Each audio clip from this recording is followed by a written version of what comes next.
So now in this video we're going to parallel my higher wattage LEDs. So these are 1 watt LEDs here. They have their own protective resistor though. There you can see it there. It says 6R8, which means 6.8 ohms of resistance. You just connect it directly to a 5 volt power supply and it limits the current as needed there. You can go lower in voltage too. Less current will flow and it won't be as bright. So these get warm kind of quick, but I can touch it right after I plug it in. So there you can see it got brighter right there, and everything else kind of got darker. The camera adjust to try to get the light level, the total light level, to about the same when it comes to you viewing it.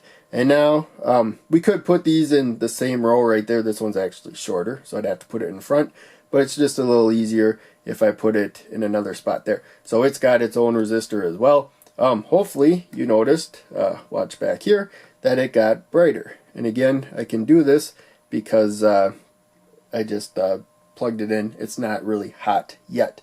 And so it may appear maybe that one's just brighter. That's why it looked brighter in that area. But if we pop this one out, there you can see that it got dimmer as soon as we popped that one out, this area right here. So their lights actually add up. You put more of them in parallel with each other, and the total light makes something brighter than one of them would have been alone.